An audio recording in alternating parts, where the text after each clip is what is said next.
వందనాలు. 18వ దినపు యొక్క ఉపవాస ప్రార్థనలోనికి పరిశుద్ధాత్మ దేవుడు మనల్ని నడిపించినాడు. అందుని బట్టి ఆయనకే సమస్త మహిమ ఘనత ప్రభావములు కలుగునుగాక. ఒకసారి గట్టిగా చప్పట్లు కూడా దేవుడి నామమును మహిమపరుస్తా. హల్లెలూయా, హల్లెలూయా. రైట్, మంచిది. నిన్నటి దినాన మరి ఏమి నేర్చుకున్నాం, ఎక్కడ ఆగామో ఒకసారి జ్ఞాపకం తెచ్చుకుంటారా? మరి ఎక్కడ నిన్నటి దినాన మనము ఏం నేర్చుకున్నాం? ఏం నేర్చుకున్నామండి? ఒకళ్ళు చెప్పండి కాస్త గట్టిగా. రాత్రి ఏం చెప్పాను నేను? అందరూ గుంపుగా వద్దు, ఎవరైనా విన్నటువంటి వాళ్ళు ఒకళ్ళు లేచి లేకపోతే ఉన్న స్థలంలో చెప్పగలిగితే అందరూ కూడా వింటారు. ఒకవేళ ఎవరికైనా గుర్తు లేకపోతే మీరు చెప్పడం దాన్ని బట్టి వారికి జ్ఞాపకం వస్తుంది. ఏం నేర్చుకున్నాం అంటే క్షమ అన్నటువంటి మాటను మనం రాత్రి నేర్చుకున్నాం. వారిలాగా జరిగిస్తూ ఉండగా దేవుడు వారికి ఉత్తరాన్ని ఇవ్వటానికి ఇష్టపడ్డాడు. అనగా నువ్వు మొరపెట్టక ముందే దేవుడు ఉత్తరాన్ని ఇస్తాడు. ఇంకా ఇంకా ఎన్నితన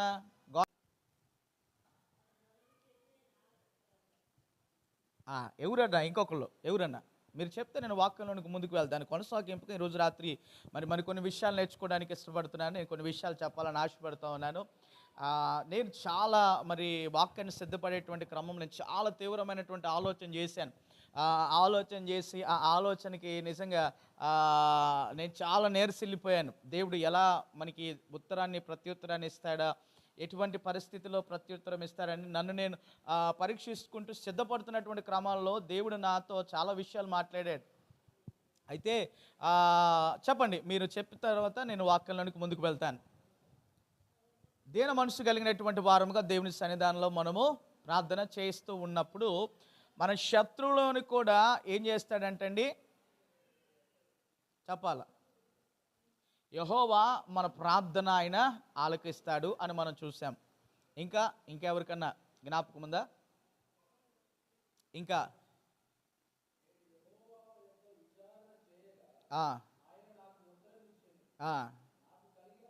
భయం అన్నిటి నుండి ఆయన ఏం చేస్తాడంటండి? తప్పించటానికి నీ భయము, నీ కలిగిన సమస్తమైనటువంటి విచారణల నుండి ఆయన తప్పించటానికి సిద్ధంగా ఉన్నాడు అని నేర్చుకున్నాము. క్షమగా ఆయన ఆలకించేవాడు. యెహోవా క్షమ అని చదువుతారు. నేను ఎందుకు స్తుతులకు టైం తగ్గించానంటే, పేరుకి చదవటానికి చదువుతున్నాము అన్నట్టుగా చదివేవారు చాలామంది నాకు కంటపడ్డారు. ఏదో 5:30కో 6:00కో వచ్చి ఊరకన చదివిపోదాంలే, నా పని ఏదో నేను ముగించుకుని వెళ్ళిపోదాంలే అన్నట్లుగా చదివి వెళ్ళిపోయేటువంటి వారిని నేను చాలామందిని గమనించా. నువ్వు హృదయంలో నుండి ప్రభుకి స్తుతులు చెప్పకపోతే నీ జీవితంలో దేవుడు ఎప్పుడు ఎన్నడూ కూడా మేలు చేయడానికి ఆయన ఇష్టపడ్డు. ప్రత్యుత్తరం ఇవ్వడానికి ఏమాత్రం కూడా ఆయన ఇష్టపడ్డు. ఏదో పుస్తకంలో ఉంది, ముద్రించారు, నేను చదవాలి, నా భాగం నా వంతు అన్నట్లుగా చదివితే దానివలన నీకు ఆ మాటలో ఉన్న శక్తి ఏంటో నీవు గ్రహించలేనటువంటి వ్యక్తిగా ఉంటావు. హల్లెలూయా, దేవునికి మహిమ కలుగునుగాక. అలాగే ప్రార్థించే విషయంలో కూడా ప్రార్థిస్తున్నటువంటి వ్యక్తి ఎట్టి ప్రభావం కలిగిన వాడో అన్న విషయం నీకు గ్రహింపు రానంత వరకు నువ్వు చేసే ప్రార్థనలో శక్తి అనేటువంటిది నువ్వు ఎన్నడూ కూడా చూడలేవు. ఆమేన్, హల్లెలూయా. ఈ రెండు విషయాలు మీరు మనసును పెట్టుకోవాలని కోరుతూ ఉన్నాను. అలాగే ఇంకొక ప్రస్తావన మనం చూసాము. అది ఏంటి అనగా, హిజ్కియా ఆయనకు వర్తమానము వచ్చిన తర్వాత ఆయన ఏం చేశాడంటే, అయ్యా నేనేం చేశానో నీవు ఒకసారి నన్ను నీ కృపలో నీ చిత్త ప్రకారంగా నన్ను నీవు జ్ఞాపకం చేసుకో, నీ చిత్తమైతే నాకు మరొక అవకాశాన్ని దయచేయి అని అడిగినాడు. మనము కూడా దేవుని చిత్తమైతే నీ యొక్క సహాయం నాకు చేయి ప్రభువా అని మనం అడిగే ప్రయత్నాన్ని చేయాలి. ఆ మాటకు కొనసాగింపుగా రెండు విషయాలు ఈ రాత్రి మీ ముందుకు తీసుకురావాలని ఆశపడుతూ ఉన్నాను. జాగ్రత్తగా వాక్యం వినటానికి ప్రయత్నం చేయండి. అడిగినప్పుడు చెప్పడానికి కూడా మీ మనసును దగ్గర పెట్టుకుని సమాధానం చెప్పడానికి ప్రయత్నం చేయవలసిందిగా ప్రభుపేట మీకు మనవి చేస్తూ ఉన్నాను. వెనుకున్నవారికి వాక్యం వినపడుతుందా? వెనక మీకు నా స్వరం వినపడుతుందా? అందరికి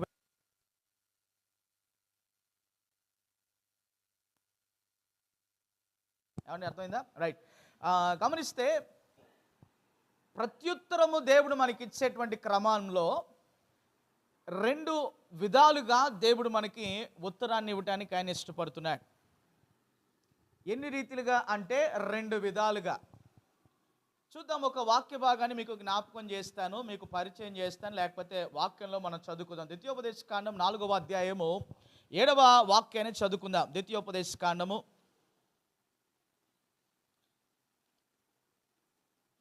4వ అధ్యాయము 7వ వాక్యము. 4వ అధ్యాయము 7వ వచనము. ఏలయనగా మనము ఆయనకు మొర్ర పెట్టినప్పుడెల్లా మన దేవుడైన యెహోవా మనకు సమీపముగా ఉన్నాడన్నట్లు మరి ఏ గొప్ప జనమునకు ఏ దేవుడు సమీపముగా నున్నాడు? ప్రశ్న అక్కడ. నీవు వినాలి, చెప్పేటప్పుడు వినాలి, చదివేటప్పుడు చూడాలి. ఏమన్నా అర్థమైందా? చెప్పేటప్పుడు వినాలి. నువ్వెవరివైనా నాకు అనవసరం. నీ వాక్యంలో ఎంత పండిపోయి ఉన్నావు, బుర్ర పండిపోయిన వ్యక్తివైనా నాకు తెలియదు. ఇక్కడ పరిశుద్ధాత్మ దేవుడు నిలబెట్టినప్పుడు ఒక ముక్క అయినా నీకు అర్థం అవటానికి నువ్వు అర్థం చేసుకుంటావు అనేదే మా ప్రయత్నం. అర్థమైందా? వాక్యం ఎంతైనా ధ్యానం చేయి, కానీ ఎంత ధ్యానం చేసినా ప్రతిదినము కూడా క్రొత్తగానే పరిశుద్ధాత్మ దేవుడు మనతో మాట్లాడతాడు. రైట్, మంచిది, వినండి. ఇక్కడ ఏమని రాయబడుతుంది? ఏలయనగా మనము ఆయనకు మొర్ర పెట్టినప్పుడెల్లా నువ్వు గ్రహించవలసిన విషయం ఏంటంటే ఆయన నీకు సమీపమైనటువంటి వాడిగా ఉన్నాడు. ఆమెన్, హల్లెలూయా. సమీపము అన్న మాటకి అర్థాన్ని ఎవరైనా చెప్తారా? టీచర్ గారు వచ్చారు, పంతులు గారు. సమీపముగా అంటే దగ్గరగా, చాలా సమీపంగా అంటే ఇంకా చాలా దగ్గరగా. ఇక్కడ వాక్యాన్ని మనం గమనిస్తూ ఉన్నప్పుడు నీవెప్పుడు ప్రార్థన చేస్తూ ఉన్నా, నీవెప్పుడు మొర్ర పెడుతూ ఉన్నా ఆయన నీకు సమీపముగా ఉన్నాడు అన్నటువంటి ఒక విషయాన్ని నీ మనసులో పెట్టుకుని ప్రార్థన చేయాలి. హల్లెలూయా. ఎవరు వింటున్నారు, ఎవరు వినట్లేదు అన్న విషయాన్ని నువ్వు పక్కన పెట్టు. నీవు మొర్ర పెట్టడానికి, ప్రార్థన చేయడానికి వెళ్ళినప్పుడు రహస్యముగా నీవు ప్రభు దగ్గరకు వెళ్ళి ఆ సమయంలో నీవు దేవునికి మొర్ర పెడుతున్నప్పుడు నీకు సమీపముగా నీ యొక్క విజ్ఞాపనను, మొర్రను ఆలకించడానికి ఆయన సిద్ధంగా తన చెవిని ఆయన నీ ప్రార్థన వైపు పెడతాడు. హల్లెలూయా.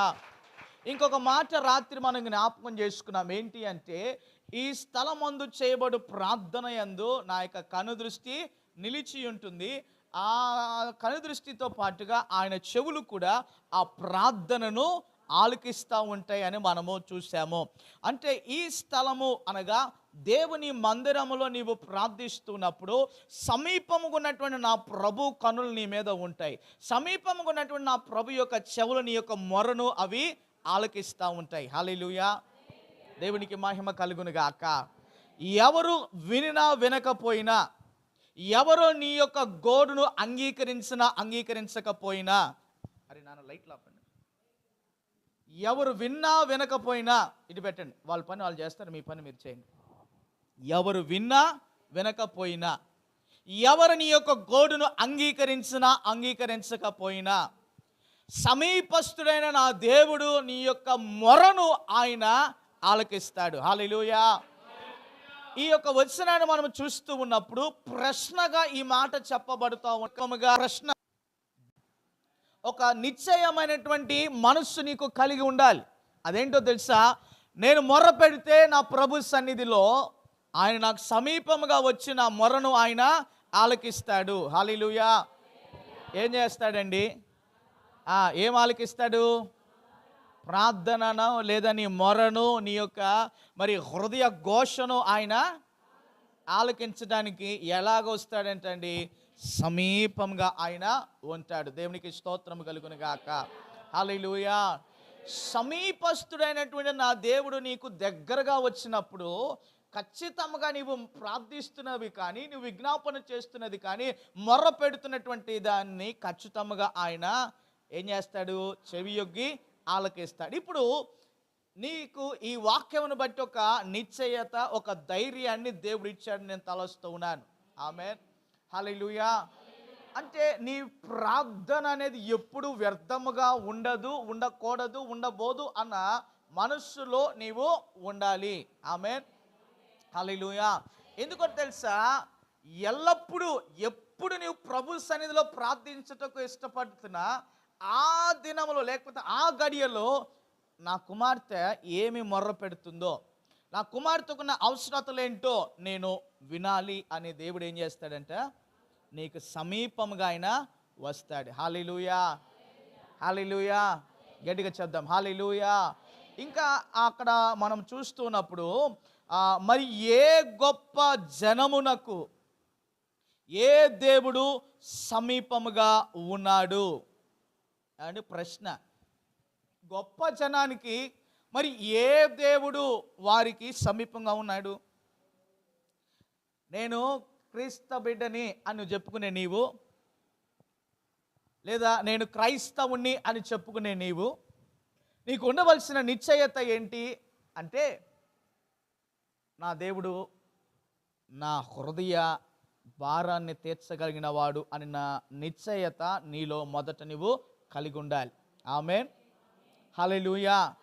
అయితే గమనించమని కోరుతూ ఉన్నాను, సమీపస్తుడైనటువంటి యొక్క దేవుడు, ఆయనకి ఇవ్వబడిన పేరును మనం గమనించినప్పుడు ప్రొవైడర్ లేదా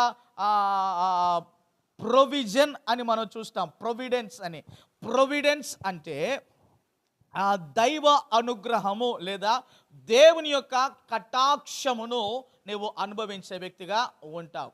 సమీపముగా ఉన్న మన దేవుడు నీ మొరను ఆలకించినప్పుడు దైవ కటాక్షం లేదా దైవ అనుగ్రహము నీవు పొందుకునే వ్యక్తిగా హల్లెలూయా. సందర్భాల్లో ప్రస్తుతం ఉంటాడంటే నిన్ను వెయిట్ చేయమంటాడంటే నువ్వు ఇంకా అని అంటే ఆ క్రమాలలో లేకపోతే ఆ సమయాలలో రెండు రీతులుగా దేవుని పని చేయడానికి ఇష్టపడుతూ ఉంటాడు. హల్లెలూయా.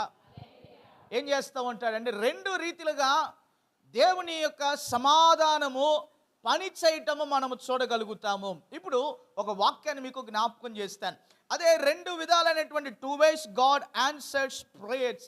రెండు విధాలుగా దేవుని యొక్క జవాబు మన ప్రార్థన పట్ల ఉంటా ఉన్నది. అది మొదటిది గమనించినప్పుడు ప్రొవిజన్ అనగా నిబంధనతో కూడిన రీతిగా ఉంటే, రెండవదిగా ప్రొటెక్షన్ సంరక్షణ. ఏమండి చెప్పండి ఏంటది? నన్ను చూడమని నన్ను తలకాయలు కింద వేసుకుని చూస్తున్నారు, మీకు ఏం అర్థం కాదు వాక్యం. నేను ఖచ్చితంగా ప్రశ్నలు అడుగుతా. రేపు నాన్న ఉంటాడుగా, ఆయన నేనే వాక్యం చెప్తా. ఈరోజు ఏం నేర్చుకున్నారో నేను ఖచ్చితంగా అడుగుతా. మీరు ఖచ్చితంగా మరి నేను అందిస్తున్న వాక్యమును కనుక మీరు రాసుకొనగలిగితే ఈ ఉపవాస ప్రార్థనలో ఎక్కువ సమయము ప్రార్థనను గురించే నేను మీకు అందిస్తూ ఉన్నాను. నేను ఎక్కువ సిద్ధపడుతున్నప్పుడు దేవుడు అనేకమైనటువంటి విషయాలు నాకు వాక్యంలో నుండి నేర్పిస్తూ ఉన్నాడు. హల్లెలూయా. నాకు నేర్పిస్తున్నటువంటి దేవుడు నేను సంఘానికి దానిని నేర్పించాలని నేను ఆశపడుతూ ఉన్నాను. కనుక మీరు నేర్చుకోవడానికి ఇష్టంగా ఉంటే అనేకమైన విషయాలు ప్రభు పాదాల దగ్గర నేను నేర్చుకుని మీకు చెప్పడానికి నాకు చాలా ఇష్టం. మీరు నేర్చుకోవడానికి ఇష్టంగా ఉంటే నేను చెప్పడానికి కూడా నాకు చాలా ఇష్టం. అది చాలా క్లుప్తంగా ఎక్కువగా చెప్పినా మనకు అర్థం కాదు. కనుక గమనించండి, రెండు రీతిలో దేవుని యొక్క జవాబు పని చేయటం అనేటువంటిది మనం చూస్తాం. మొట్టమొదటిదిగా గమనించినప్పుడు ప్రొవిజన్ అంటే నిబంధనతో కూడినదిగా లేకపోతే సదుపాయాలను చేయగలిగినటువంటిదిగా దేవుడు మన జీవితాల్లో జవాబును లేకపోతే ప్రత్యుత్తర రీతిగా ఆయన అలా జవాబిచ్చేటట్లుగా ఆయన పని చేస్తాడు. లేకపోతే నిబంధనతో కూడిన రీతిగా దేవుని సమాధానం మన జీవితంలో పని చేయటం మనము చూస్తాం. రెండవది గమనించినప్పుడు రక్షణ అనుగ్రహించేదిగా, రక్షణ కలుగు చేసేటువంటిదిగా మన జీవితాల్లో ప్రార్థనకు ప్రత్యుత్తరమును పనిచేసే తీరును మనము గమనించగలుగుతాం. హల్లెలూయా. ఈ రాత్రి రెండు విషయాలను చూస్తా ఉన్నా. మొట్టమొదటిది గమనిస్తే ఏంటండి? నిబంధన. ఏంటి చెప్పండి? రెండవది ఏంటి? రక్షణ. ఏంటి? రక్షణ. మొదటిది చెప్పండి గట్టిగా. మొదటిది నిబంధన, రెండవది రక్షణ. ఆమేన్. ఇప్పుడు మత్తయి సువార్త 6వ అధ్యాయములోనికి మనం వెళ్దాం. మత్తయి సువార్త 6వ అధ్యాయము 25 నుండి మనము చదువుకుందాం. మత్తయి సువార్త 6వ అధ్యాయములో కొన్ని చక్కని విషయాలు మనకి పరిశుద్ధాత్మ దేవుడు సిద్ధపరిచినాడు.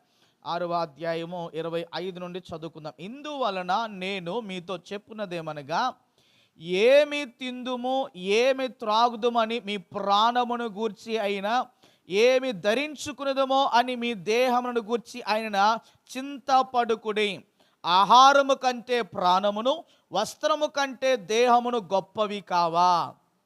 ఈ వచన భాగంలో ఇంకా చూడండి వినండి.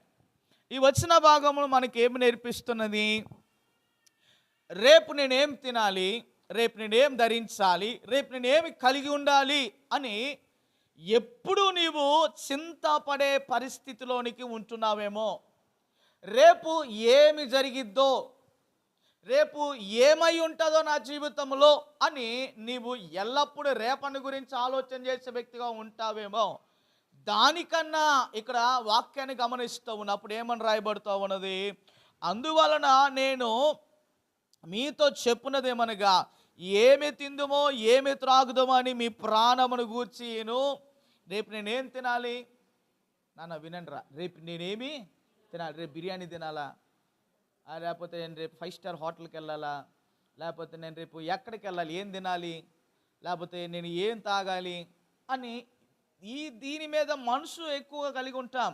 అయితే ఇంకా చూస్తూ ఉన్నప్పుడు ఎక్కడ అని మీ ప్రాణమును గూర్చియును, ఏమి ధరించుకున్నదమో అని మీ దేహమును గూర్చి అయినను చింతపడుకుడి.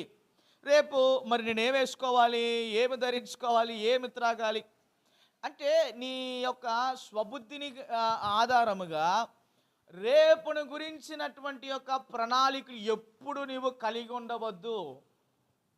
ఏమన్నా అర్థమైందా? రేపు అనేది నీది కాదు, నేడే నా దినమై ఉన్నది అని దేవుని వాక్యం చెప్తుంది. నీవు రేపేం తినాలో, రేపేం ధరించుకుందాం. ఇంకా ముందుకు వెళ్దాం. 26వ వాక్యాన్ని చదువుకుందాం.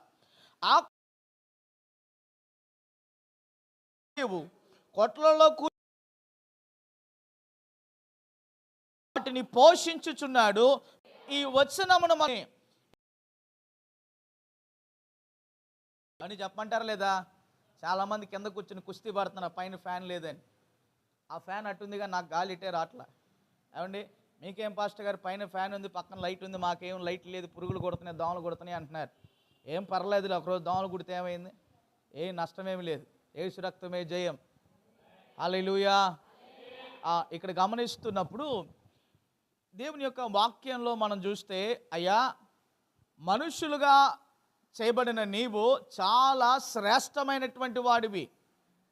ఆమేన్. నేను మనిషిగా ఎందుకు పుట్టానో అని అనుకునేటువంటి ఆ పరిస్థితిలో ఉన్నవారు చాలామంది ఉన్నారు. అవును లేరా? ఇంకొకడు మాట్లాడతాడు, 7 జన్మలు ఉన్నాయని. ఒక జన్మే ఏడవపోతే ఇంకో జన్మలు ఏం ఏడుస్తావు? ఒకటే సరిగా పూర్తి చేయడం చేత కాట్లా, మళ్ళా కుక్కగానో పందిగానో నక్కగానో ఇవన్నీ ఎందుకులేండి. అసలు ఉన్న జన్మలోనే సంపూర్ణమైన విధానంలో ఏమంటే భక్తి చేయడానికే సస్తనావు.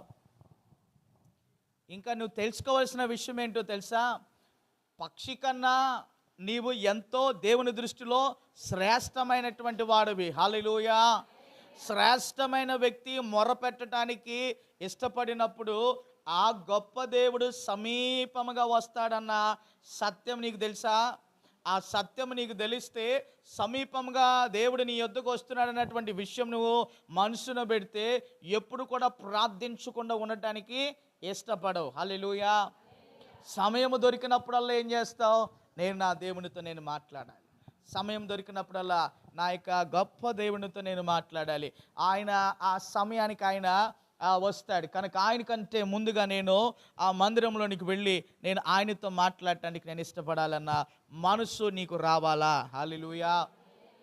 దేవునికి స్తోత్రం చెప్తాం గట్టిగా. హల్లెలూయా. ఏమండి, అర్థమవుతుందా? 2 విషయాలు ఈరోజు నేర్చుకోబోతున్నా.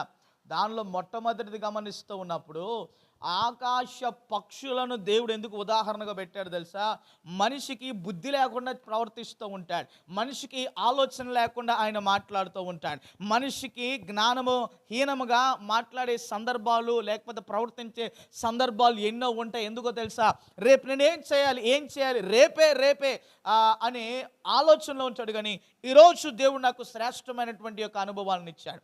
ఈరోజు దేవుడు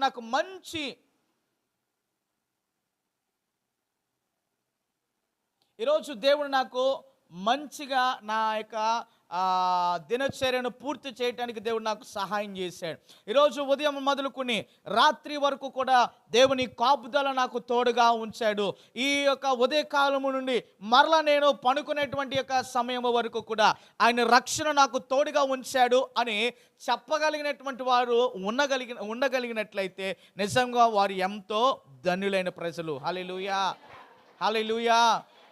ఎందుకో తెలుసా? నీవు అలాగ చెప్పడానికి ఇష్టపడినప్పుడు ఆయన నీ మాటను వినటానికి నీకు సమీపంగా వస్తాడు. ప్రైజ్ ద లార్డ్, హల్లెలూయా. ఏమండి, అర్థమవుతుందా? దేవుని వాక్యం అర్థమవుతుందా? పక్షులను చూస్తూ ఉన్నప్పుడు ఆ పక్షులకి ఎవరన్నా ఆహారాన్ని అవి వచ్చి తింటేలని పెడతారా? జాలి కలిగి పెడతారా? ఎవరో ఒకరో ఇద్దరు ఎప్పుడో ఒకటి రెండు సందర్భాల్లో పెడతారేమో, కానీ రోజు అదే పనిగా పెడతారా? కష్టమే. ఒక వారం పెడతాడేమో, లేకపోతే ఒక నెల రోజులు పోషిస్తాడేమో, తర్వాత ఏం చేస్తాడు? హేబో ఈ గోల నాకెందుకు, అయ్యేదంటే అయ్యేపోతాయి, నాకెందుకు ఈ గోల అని అనుకునేవారు కూడా లేరు. ఏమండి, ఉన్నారా లేరా? ఉన్నారు. వాటిని చూసినప్పుడు అవి రేపు ఎట్లాగా నాకు ఆహారం దొరుకుతుంది, రేపు ఎవరు నాకు ఆహారాన్ని పెడతారు, లేకపోతే ఈరోజు నాకున్నటువంటి ఈ ఆహారాన్ని నాకు గూడులో సిద్ధపరచుకుంటే రేపు అనేటువంటి యొక్క బాధ నాకు లేకుండా నేను ప్రశాంతంగా ఉండొచ్చు కదా అని అవి తలస్తాయా? అవి ఆలోచన చేస్తాయా? అంత ఆలోచన వాటికి ఉంటుందా? లేదు. కానీ మనుష్యుడు ఏం చేస్తాడంటే రేపు ఏం చేయాలి, రేపు నేనేం ధరించుకోవాలి, రేపు నేనేం తాగాలి, ఎలాగ జీవించాలని రేపటిని గురించి ఆలోచిస్తాడు. కానీ ఈరోజు ఇచ్చిన దేవునికి ఎప్పుడైనా బ్రతుకులో కృతజ్ఞతలు చెప్పిన అనుభవాలు ఉంటాయా? లేవు. సరే పోనీ అలాగా ప్రభుకి కృతజ్ఞతలు తెలియచేసిన వారు ఎవరైనా చాలామంది ఉన్నారు. అయితే నేను అనేది నా యొక్క ఉద్దేశం ఏంటంటే, అలా చెప్పగలిగినటువంటి వారిలో నీవు కూడా ఉండగలిగినట్లయితే నా దేవుడు నీకు సమీపంగా ఉండి నీకు ఆయన నిబంధనతో కూడినటువంటి యొక్క సహాయాన్ని ఆయన చేయునుగాక. హల్లెలూయా. ఈ యొక్క వచన భాగాన్ని చాలాసార్లు మీరు మీ యొక్క వినికిడిలో విని ఉండొచ్చు, కానీ ఒక దైవికమైన అర్థాన్ని మనం గమనించినప్పుడు ప్రియ దేవుని బిడ్డలారా, ఇక్కడ చూస్తున్నప్పుడు వాటికి చింత అనేటువంటిది ఏంటో తెలియదు, కానీ మనిషి బ్రతుకులో ఎప్పుడు కూడా చింతే అనేటువంటి దిగులే అన్న ఈ సందర్భాలు చాలా ఎక్కువగా ఉంటాయి. చేసుకునేటువంటి వారు ఉండదా? ఈ రోజుకై సందిగ్ధంలో ఉండి ఆ సమయంలో కూడా నీవు దేవునికి మొర్ర పెడుతూ ఉన్నప్పుడు ఆయన నీకు సమీపంగా ఉండి నీకు ఆలోచన ఆయన చెప్తాడు. హల్లెలూయా. మనము ఏమి తిందామా, ఏమి తాగుదామా, ఏం ధరించుకుందామని ఈ గోల్లోనే ఉంటే ఎప్పుడు నీవు దేవునితో నీ సమయం కలిగి ఉండటానికి నీవు మనసును కలిగి ఉంటావు? ఆలోచన చేయి. రేపు నేను ఎక్కడికి వెళ్ళాలి, రేపు నేను ఏం చేయాలి, రేపే అన్న ఈ మనసులో ఉంటే ఈరోజు నాకు దేవుడు ఆయుష్నిచ్చాడు, ఈరోజు నన్ను దేవుడు రక్షించాడు, ఈరోజు నన్ను దేవుడు పోషించాడు, ఈరోజు నా దేవుడు నా ప్రార్థన ఆలకించి నాకు సహాయం చేశాడన్న ఈ మనసు నీవు ఎప్పుడు కలిగి ఉంటావండి? ఆలోచించి ఎప్పుడు కలిగి ఉంటావు? ఈ మనసు మనం కలిగిన వారముగా ఉండాలి. అది కృతజ్ఞత దేవునికి తెలియచేసే ఒక మనసులోనికి అనుభవంలోనికి నడిపిస్తుంది. Praise the Lord. దేవునికి మహిమ కలుగునుగాక. ఇక్కడ గమనిస్తున్నప్పుడు ఏమని రాయబడుతుంది? మొదటి 25వ వచనంలో ఏం రాయబడుతూ ఉన్నదంటే, అయ్యా మీరు చాలా శ్రేష్ఠులైనటువంటి వారు. నేను చాలా శ్రేష్ఠునని చెప్పండి. నేను చాలా శ్రేష్ఠురాలనైతే శ్రేష్ఠురాలు, శ్రేష్ఠులైతే శ్రేష్ఠులు అని చెప్పండి. నేను చాలా శ్రేష్ఠుడిని, నేను చాలా ధన్యుడిని. హల్లెలూయా. దేవునికి మహిమ కలుగును గాక. ఇంకొక మాట మీకు జ్ఞాపకం చేస్తాను. అదేంటి అంటే, దేవదూతలకు లేని గొప్ప ఆధిక్యత, ఆ భాగ్యాన్ని పరిశుద్ధాత్మ దేవుడు నీకు నాకు ఇచ్చాడు. హల్లెలూయా. మనిషిగా పుట్టిన ప్రతి ఒక్కనికి కూడా దేవుడిచ్చిన గొప్ప భాగ్యం ఏంటి అంటే ఆయనను స్తుతించే యొక్క భాగ్యము. ఆమేన్. మీరు దేవదూతల కంటే ఏమండి తక్కువగా చేయబడిన వారికి లేని యొక్క గొప్ప శ్రేష్టమైన భాగ్యాన్ని ప్రభు మనకి ఇచ్చాడు. హల్లెలూయా. దేవదూతలు ఒకటే మాటతో ప్రభుని స్తుతిస్తే పరిశుద్ధుడు పరిశుద్ధుడు పరిశుద్ధుడు అని. కానీ నీవు నేను ఎలా దేవుని స్తుతిస్తాం చెప్పండి? ఎట్లా? వారు కెరీబులు షరీబులు వారు ఏం చేస్తారు? ఒకటే మాట పరిశుద్ధుడు పరిశుద్ధుడు అంటారు. నీవు ఆ మాట అంటూ ఇంకా ఆయన యొక్క ఘనతను పొగడగలిగిన భాగ్యాన్ని దేవుడు ఇచ్చాడు. హల్లెలూయా. ఇంకొక మాట చెప్పమంటారా? శ్రేష్ఠులుగా దేవుడు ఎందుకు మనల్ని పిలిచాడో తెలుసా? నీవు నేను మనం ఆయన యొక్క స్వరూపంలోనికి మనము చేయబడిన వారం. హల్లెలూయా. సరే, ఇక్కడ మనము వాక్యాన్ని చూస్తూ ఉన్నప్పుడు 26వ వచనం ఏం రాయబడుతుంది? ఆకాశ పక్షులను చూస్తే అవి విత్తవు కోయవు, అవి వెళ్ళి విత్తనాలు వేస్తాయి పొలంలో. ఇది మా స్థలం, ఇది మా పక్షి జాతి వరకే ఈ ఆహారం చెందిద్ది, ఎవడు దాన్ని ముట్టుకోవడానికి దానికి అధికారం లేదు అనేవి ఏమన్నా చేస్తాయా? లేదు. కానీ మనం చేస్తాం. అందుకే పక్షులకున్నటువంటి యొక్క జ్ఞానమును గురించి దేవుడు మనకి వివరిస్తూ ఉన్నాడు. అవి ఏం చేస్తాయంటే విత్తలేనటువంటివి, అవి విత్తవు. లేదంట విత్తనాన్ని వేస్తాం, కోసిన విత్తనాన్ని మళ్ళా పెట్టి దాచిపెట్టి అవి ఏం పాసిపోతాయి. ఆ మంచి మనసు నీకు లేదు కదా, అంతేనా? ఒక మాట తెలుసు కదండి, తేనె ఎంతమందికి ఇష్టం? అది శ్రేష్టమైందేగా. అది దాని కడుపులో దాచిపెట్టుకోదు. ఏం చేసిద్ది? చక్కగా గూడు పెట్టిద్ది. మనోళ్ళు మంచోళ్ళు కాబట్టి ఏం చేస్తారు? దాన్ని తీసి వాళ్ళు కడుపు నింపుకుంటారు. కష్టం దాంది, ప్రతిఫలం ఏమవుతుందంట? పరులు పాలు అవుతుంది. తేనె తట్టు లేకపోతే తేనె అది హనీ కోంబు పెట్టినప్పుడు, తేనె తుట్టు పెట్టినప్పుడు అది ఏమవుతుంది? దాని సొంతం అవ్వదు, కానీ అది పరుల పాలే అవుతుంది. ఇక్కడ ఎందుకు ఈ యొక్క మాట నేను ఉపయోగించానో తెలుసా? రేపటిని గురించి అది ఏమవుతుందో అన్న చింత దానికి లేదు, కానీ నీకుంది ఆ చింత, రేపు ఏమైద్దో అని.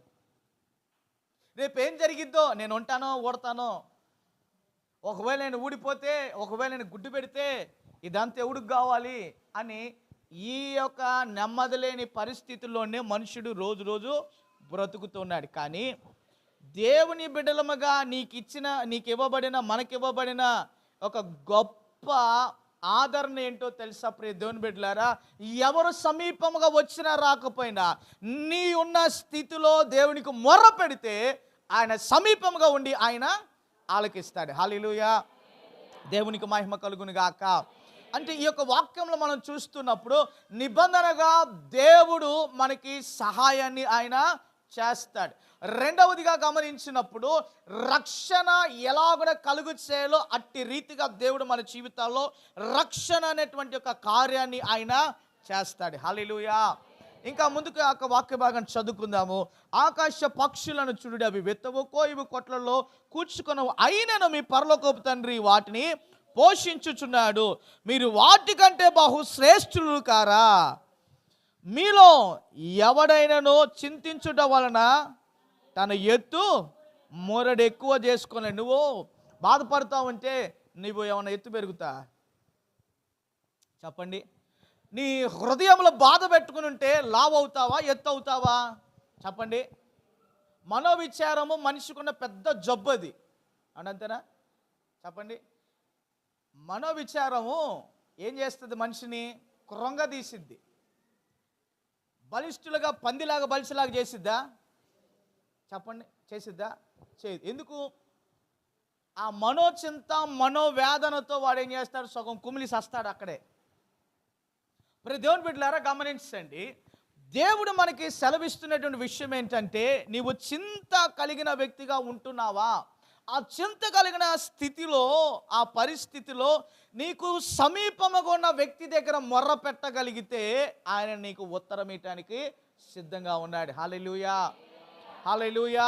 ఏలయనగా మనము ఆయనకు మొర్ర పెట్టగా మన దేవుడని యెహోవా మనకి సమీపముగా ఉన్నాడు. ఎప్పుడు ప్రార్థిస్తూ ఉన్నా, చింత కలిగి, భారము కలిగి, వేదన కలిగి నువ్వు ప్రార్థించడానికి ఇష్టపడుతున్నప్పుడు ఆ సమయంలో గుర్తుపెట్టుకో, ఆ దేవుడు నీకు సమీపముగా ఉన్నాడు. హల్లెలూయా. దేవునికి మహిమ కలుగును గాక. గట్టిగా చెప్దాం హల్లెలూయా.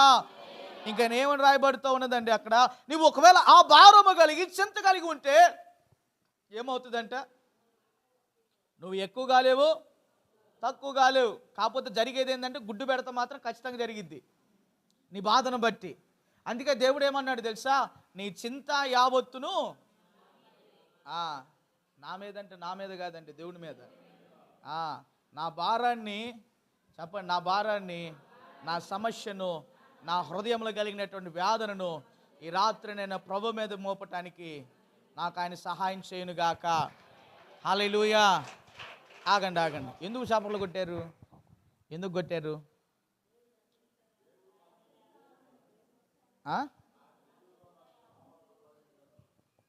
అంటే నేను చెప్పానని మీరు చప్పట్లు కొట్టారా, నేను కొట్టమని కొట్టారా? నీకు నిజముగా ఆ మనసు వినాలి. నిజముగా ఈ ఆలోచన, ఈ మనసు, నా దేవుని మీద నా భారాన్ని నేను మోపగలిగితే నాకు ఆయన నిశ్చయముగా సహాయాన్ని చేస్తాడు అని నువ్వు నమ్మితే గట్టిగా చప్పట్లు కొట్టు, సందేహించకుండా కొట్టు. హల్లెలూయా. దేవునికి మహిమ కలుగును గాక. మరి సందేహించకుండా చేస్తే దేవుడు కార్యాన్ని చెప్పండి, అదే వద్దు. ఏమొద్దు? ఒకరు కాదు, అందరు కలిసి చెప్పాలి. నేను సందేహించకుండా నా యొక్క భారాన్ని దేవుని మీద మోపుతాను. హల్లెలూయా. నేను రాత్రి చెప్పాను, బేబే కప్పల్లాగా దేవుని వాక్యాన్ని చెప్పొద్దు, అది మనకి అది మంచిది అయిన పద్ధతి కాదు. దేవుని వాక్యాన్ని ఖచ్చితంగా నోటితో పలకాలి. హల్లెలూయా. నోటితో దేవుని వాక్యాన్ని మనము పలకాలి. నోటితో దేవుని యొక్క వాక్యాన్ని పలకాలి. దేవుని యొక్క వాక్యాన్ని నీవు పలుకుతూ ఉన్నప్పుడు దేవుడు ఆ మాటను ఆయన స్థిరపరుస్తాడు. ఆమేన్. సరే, మంచిది. ఇక్కడ వాక్యంలోనికి వెళ్ళినప్పుడు ఆ చింత కలిగి, ఆ వేదన కలిగి ఉంటే ఏమండి, నీవు పెద్దోడి కాలేవు, చిన్నోడి కాలేవు. ఇంకా చదువుదాం. వస్త్రముల గురించి చింతింపనేలా అడవి పువ్వులు ఎలా ఎదుగుచున్నవో ఆలోచించుడి. అవి కష్టపడవు, ఉడకవు, అయినను తన సమస్త వైభవముతో కూడిన సొలొమోను సహితము వీటిని ఒక్కదాని వలనైనను అలంకరింపబడలేదు. నేడుండి రేపు పోయే వేయబడు దేవుడిలాగు అలంకరించినలా. వినండి, ఈ మాట ఒకసారి మీరు ఆలోచన చేయండి. అల్ప విశ్వాసులారా అని ఇక్కడ రాయబడుతూ ఉన్నది. మరి చదువుకున్నటువంటి ముందు వాక్యంలోనేమో మనిషి శ్రేష్ఠుడు అని చెప్తూ, మరి ఇక్కడ వచ్చేసరికి వచనములో అల్ప విశ్వాసులారా అని చెప్తా ఉన్నాడు. అంటే దానికి ఉన్న ఉద్దేశం ఏంటి? అక్కడ ఉన్నటువంటి యొక్క కారణం ఏంటి? మనము నేర్చుకోవలసినటువంటి యొక్క కారణం ఏంటి? శ్రేష్టమైనటువంటి వారము దేవునిలో పరిపూర్ణమైనటువంటి మన యొక్క పూర్ణ విశ్వాసాన్ని కలిగినటువంటి వారముగా ఉండాలి. అలా చెప్తూ ఇంకా ఏమన్నాడంటే, అడవిలో ఉన్నటువంటి వాటిని మనకి జ్ఞాపకం చేశాడు. ఇంకా సమస్య ఉన్నటువంటి యొక్క మనిషి ఆయన తనను తాను పెంచుకోలేడు, తగ్గించుకోలేడు. ఇంకా చూస్తున్నప్పుడు అడవిలో శ్రేష్టమైనటువంటి వాటి ఆ పరిస్థితులు చూసినప్పుడు ఉదయానికి వికసిస్తాయి, సాయంకాలానికి అవి వాడిపోతాయి. కానీ విశ్వాసిగా ఎప్పుడు ఒకే రీతిగా ఉండాలి దేవునిలో అనేటువంటిది యొక్క దేవుని ముఖ్య ఉద్దేశము. హల్లెలూయా. విశ్వాసి అని చెప్తున్న నీవు నీ విశ్వాసము పరిపూర్ణమయ్యేటట్లుగా నీవు ప్రభు కొరకే ఏం చేయాలండి? ప్రయాసపడేవానిగా ఉండాలి. అలా కాకుండా అవిశ్వాసిగా నీవు ఉండటానికి ఇష్టపడితే దేవుడు దానిని నీ వలన ఆయన ఇష్టపడటానికి, లేకపోతే నీ నుండి ఆయన అది కోరటానికి ఇష్టపడటం లేదు. అవిశ్వాసిగా అవిశ్వాసముతో మొర్ర పెట్టడానికి దేవుని దగ్గరకు వస్తే, సందేహిస్తూ దేవుని దగ్గరకు వస్తే ఆయన నీ మొర్రను ఆలకిస్తాడో లేదో, నా ప్రార్థన ఆయన వింటాడో లేదో, నాకు ఆయన సహాయం చేస్తాడో లేదో, మరి ఆలకించే దేవుడు అని చెప్తున్నాను, మరి నా మొర్రను ఆయన ఆలకిస్తాడో లేదో, ఆయన నాకు జవాబిస్తాడో లేదో అని ఈ సందేహపు అవిశ్వాసం మనుషులో ఉంటే నీవు నష్టాన్ని కొని తెచ్చుకుంటావు. నా పరిస్థితి బాగుపడుతుందా లేదా, నాకు మేలు దొరుకుతుందా లేదా, లేకపోతే ఈ యొక్క పరిస్థితిలో నేను గట్టెక్కగలుగుతానా లేదా అని ఈ అవిశ్వాసికి తగినటువంటి మాటలు నువ్వు మాట్లాడటానికి నువ్వు ఇష్టపడినప్పుడు సమీపముగా ఉన్న నీ దేవుడు నీకు నీ జీవితంలో ఏమి ప్రత్యుత్తరాన్ని ఆయన ఇవ్వడు. హల్లెలూయా. చూసాం, ప్రత్యుత్తరం ఇచ్చేటువంటి క్రమములో రెండు ప్రాముఖ్యమైనటువంటి విషయాలు. ఒకటి నిబంధనను, రెండు రక్షణను నీ బ్రతుకులో ఎప్పుడు కూడా అనుభవించలేవు.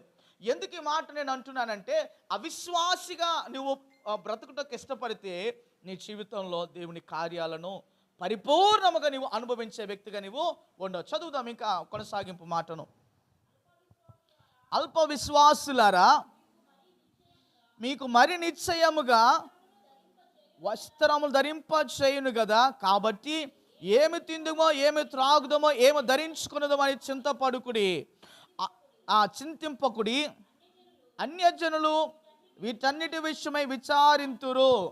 ఎవరు విచారిస్తారంటండి? చెప్పండి, ఎవరు విచారిస్తారు? దేవుని ఎరగనటువంటి వారు రేపు ఏం చేయాలా, రేపు మంచిదా కాదా, రేపు అసలు ఏంది, నా బ్రతికేంది, నా యొక్క పరిస్థితి ఏందని వాడికి నిశ్చయత లేదు కనుక వాడు ఆలోచన చేస్తాడు. వాడికి తెలియదు పాపం. ఏం చేస్తాం? ఏమండి, ఏం చేస్తాం? దేవుని తెలిసిన నీవు ఒక దృఢమైన విశ్వాసంతో, నా దేవుడు ఈరోజు నా జీవితంలో నేను అడిగిన దానికి నాకు విజయాన్ని దేవుడు ఇస్తాడు, నేను ప్రార్థించినటువంటి నా విజ్ఞాపనకు నా దేవుడు విజయాన్ని ఇస్తాడు అని ఈ నిశ్చయమైన మనస్సు నీకు కలిగి ఉంటే అప్పుడు నా దేవుడు నీకు సహాయాన్ని ఖచ్చితంగా చేస్తాడు. హల్లెలూయా. ఏం ధరించుకోవాలో, ఏం తినాలో, ఏమి తాగాలో, అసలు రేపు ఎట్లా అని నువ్వు ఆలోచన కలిగి ఉంటే దాని వలన నీకు నష్టం కలుగుతుంది.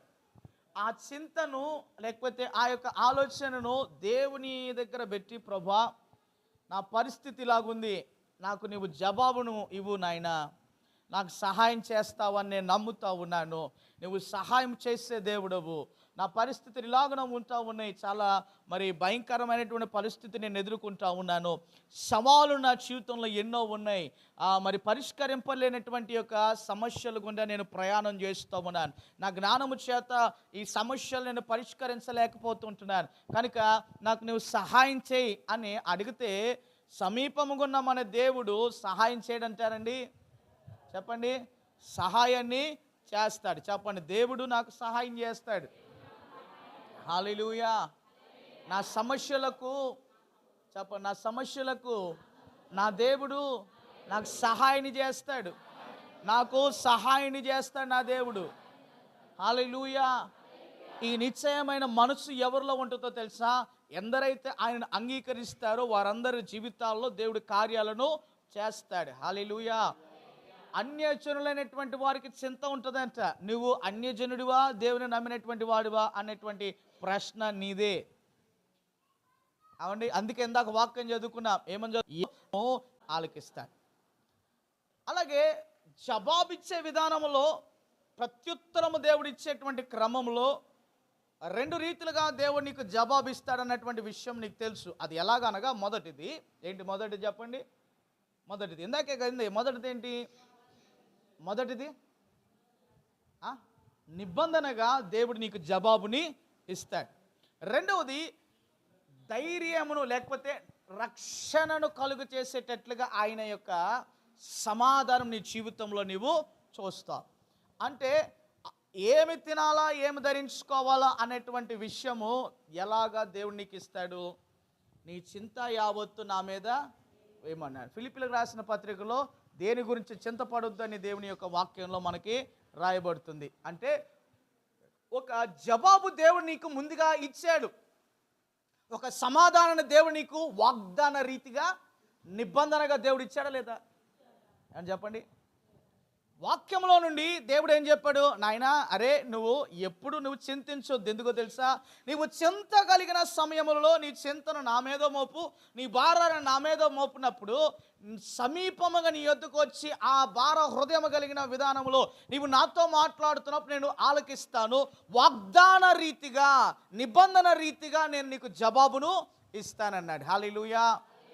ఏమంటే ఫిలిప్పీ పత్రికలో రాయబడింది కదా, దేనిని గురించి నీవు చింతింపకుడు, కానీ ప్రతి విషయంలో ప్రార్థన విజ్ఞాపన చేత కృతజ్ఞతాపూర్వకముగా మీ విన్నపములను దేవునికి ఏం చేయాలంట? హల్లెలూయా. అర్థమైందండి? ఇది నిబంధనతో కూడినటువంటి యొక్క సమాధానం. Praise the lord. హల్లెలూయా. అర్థమైందా? నువ్వు చింతపడుతున్నట్లయితే దేవుని వాక్యం చెప్తా ఉంది, నీ చింత యావత్తు దేవుని మీద మోపు. ప్రార్థన విజ్ఞాపన చేత నీవు ఆయనకు సమీపముగా రావాలి. హల్లెలూయా. రెండవదిగా గమనించినప్పుడు ఆ మాటను మనం చదువుకుందాము. కాబట్టి ఇవన్నీ మీకు కావాలని మీ పరలోకపు తండ్రికి తెలియను. కాబట్టి మీరు ఆయన రాజ్యమును, ఆయన నీతిని మొదట వెదుకుడి, అప్పుడు అవన్నీ మీకు. Praise the lord. హల్లెలూయా. దేవునికి మహిమ కలుగును గాక. నీ జీవితంలో ఏది ప్రాముఖ్యమైన నీవు తలస్తున్నావో అది నీకన్నా బాగుగా దేవుడు ఎరిగినవాడు. ఆమేన్ చెప్తారా? నీకన్నా నీ జీవితంలో ఏది శ్రేష్టమైనది, ఏది చాలా విలువైనటువంటిది నీకు ఇవ్వాలన్నటువంటి యొక్క ఆలోచన పరలోకపు తండ్రి ఎరిగిన వాడిగానే ఉన్నాడు. హల్లెలూయా. నీకంటే బాగుగా ఆయన ఎరిగినవాడు. ఏమండి? రక్షణ నీకు లేకపోతే ప్రమాదం జరగబోతూ ఉన్నది. ఆ సమయంలో రక్షణ నీకు లేకపోతే ఏమైంది చెప్పండి? ఒక ఉదాహరణ చెప్తాను, వాక్యానికి వెళ్ళిపోదాం. ఇటీవల కాలంలో ఒక ఫ్లైట్ క్రాష్ అయింది. 220 మంది అక్కడ చనిపోయారు. గుజరాత్, అహ్మదాబాద్. ఏమండి? అందులో అందరూ చనిపోయారు. ఏమి తెలియనటువంటి వారు కూడా చనిపోయారు. కానీ వాడు ఎట బతికాడో కూడా వాడికి తెలియదు. వాడికి అసలు ఏం జరిగిందో కూడా వాడిని విచారిస్తూ మరి వాడిని అడుగుతూ ఉంటే ఏం జరిగిందో అంటే నాకు తెలియదు, నేనైతే సీట్లో కూర్చున్నాను. అది వాడు చెప్పడం ఏం జరిగిందో నాకు తెలియదు, అందరూ చనిపోయారు, నేను అదృష్టవశాత్తు బతికాను. అందరూ చచ్చిపోయారు నాతో పాటు ఉన్న వాళ్ళందరూ, కానీ నేనే బ్రతికాను. వాడు బ్రతకడానికి కారణం ఏంది? వాడు బ్రతికుంటానికి ఉద్దేశం ఏంటి? వాడు అనుకుంటున్నాడు అది అదృష్టమని. వాడు అనుకుంటున్నాడు అది వాడి యొక్క అదృష్టమని. కానీ అదే యొక్క పరిస్థితులు సంభవించినప్పుడు దేవుడు నీకు అవకాశం ఇచ్చి నిన్ను బ్రతికింపజేస్తే దాన్ని ఏమంటావు? సరే, అది తీసి పక్కన పెట్టండి. దానియేలును సింహపు గృహంలో లేకపోతే సింహ బోన్లో వేసినప్పుడు ఏం చేశాడు దేవుడు? చెప్పండి, ఏం చేశాడండి? మనకు తెలిసిందే, నేను కొత్తదేం చెప్పట్లా. దేవుడు దేనికి ఆజ్ఞ ఇచ్చాడు?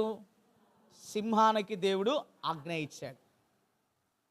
అంతకుముందు వారు ఏం చేశారు? వాటికి ఫుడ్ పెట్టల. మనిషికి బ్రెయిన్ ఎప్పుడు పనిచేయదో తెలుసా? పొట్ట బాగా కాలుతా ఉన్నప్పుడు మెదడు పనిచేయదు. నీళ్ళు ఎక్కువ తాగకపోయినా బుర్ర పనిచేయదు. ఏమంటే అర్థమవుతుందా? మనకి అట్లాగుంటే జంతువులకి ఇంకెట్లా దొరికితే దానియేలుని కాపాడటానికి లేకపోతే దానిని రక్షించటానికి దేవుడు దేనికి ఆజ్ఞయించాడు? చెప్పండి, దేనికి? దానియేలుకున్న అలవాటు ఏంటి? హల్లెలూయా.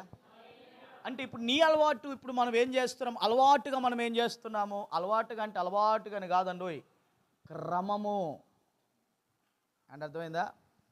క్రమముగా మనము చేస్తున్న ప్రార్థనను బట్టి ఆయన జవాబు మన జీవితంలో రెండవదిగా ఏమై ఉంటుందో తెలుసా? ఆయన ఇచ్చే గొప్ప రక్షణ. హల్లెలూయా, హల్లెలూయా.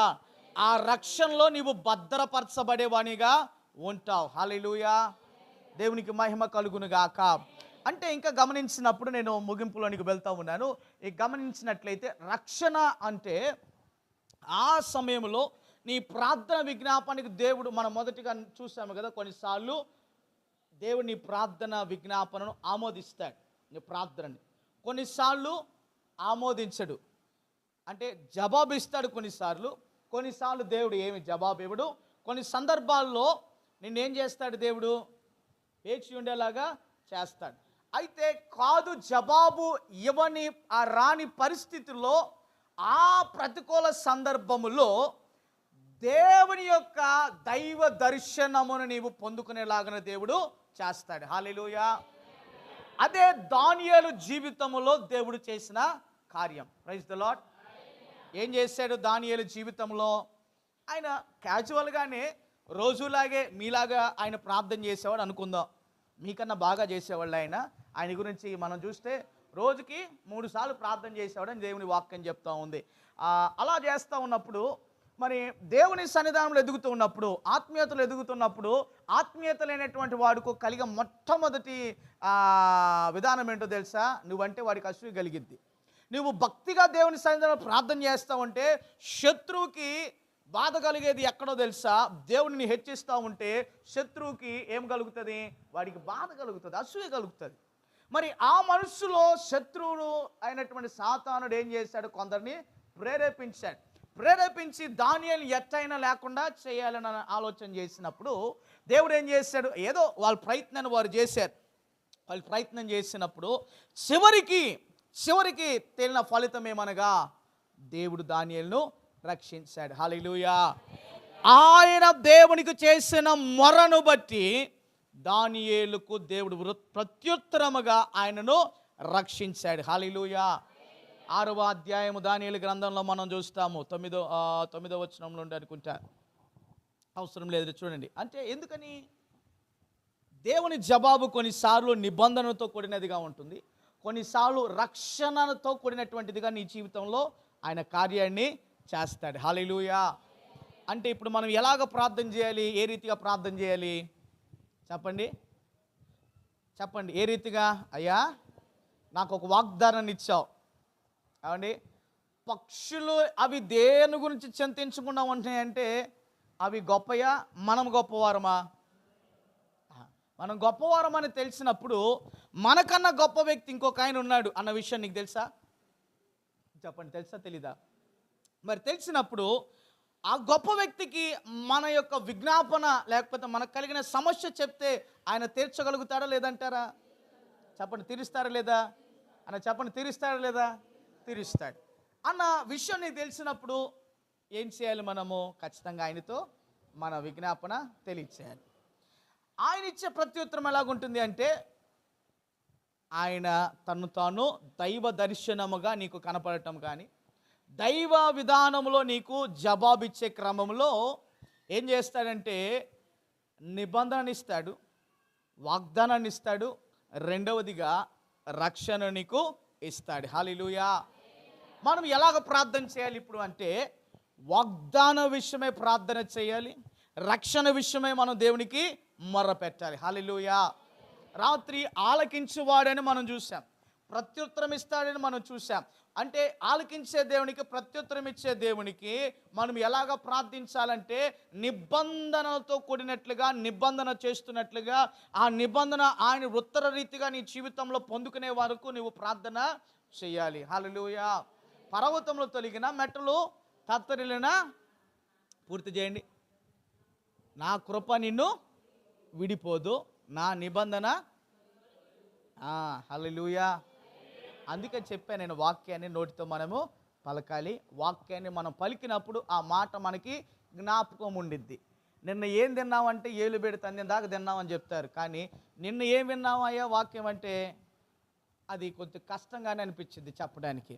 ఎందుకంటే సాతానుడు మతిమరుపు కలుగు చేస్తాడు. వాడు కూడా పని చేయాలిగా, వాడి పని వాడు చేయాలి, దేవుని పని దేవుడు చేస్తాడు. మరి నీ పని ఏంటి?